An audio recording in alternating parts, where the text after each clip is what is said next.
I wanted to come out to this location, which has been pretty much ground zero in the United States in the aftermath of Joe Biden lifting Title 42.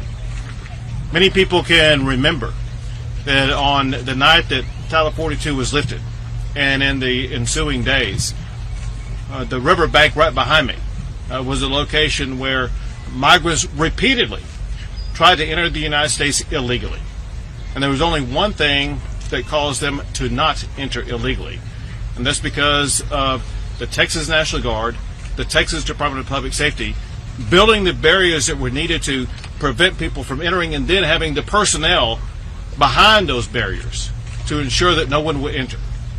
As far as I know, it's the first time in American history that a state has led the effort to prevent people from entering the United States illegally.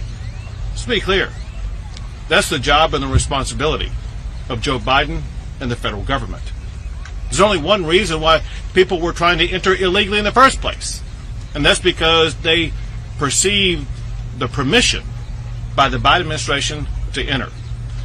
I wanted to be here and thank the soldiers and troopers and other personnel.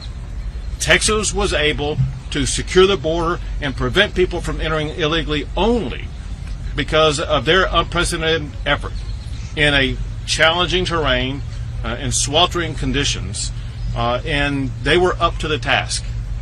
And similarly, their fellow soldiers up and down the entire border from here all the way to El Paso are working in the same way. And I have the same gratitude for all National Guard from here to El Paso and DPS troopers from here to El Paso for working around the clock to make sure that we build the barriers that are needed and we deploy the personnel that are needed to make sure that we secure the border. Now, never forget this. It was just 3 years ago in these exact same areas where we had the lowest number of illegal border crossings in about 40 years. And the reason it was that way is because we had an administration that imposed the Title 42 policy, the Remain in Mexico policy, the ending of catch and release, and the building of a border wall. When Joe Biden came in, he eliminated all of those measures, and that led to the unprecedented illegal border crossings. Texas has had to respond to the Biden administration's refusal to enforce the immigration laws. We've deployed more National Guard, thousands of National Guard, than ever before in the history of the state, more than 1,000 Texas Department of Public Safety troopers.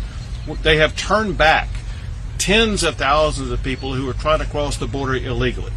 Together, just Texas law enforcement alone have seized enough deadly fentanyl to kill every man, woman, and child in the entire United States of America, and to relieve congestion and crowded conditions in communities ranging from Brownsville to Eagle Pass to Del Rio, all the way to El Paso. We are busing people who the Biden administration has allowed into those communities to sanctuary cities across the United States. And in addition to this concertina wire border wall that you see, Texas is also the only state in the history of America to build our own border wall, an effort that we will continue. One thing that we've seen, and that is, it's not just Texas that's a border state. Because of what the Biden administration has done, every state in America is a border state. Joe Biden allows these people to cross the border illegally, and then they are transported by the Biden administration to other cities and states across the country.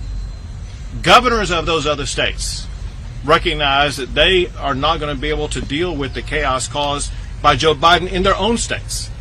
And that's one reason why I made the request for other states to join in this effort.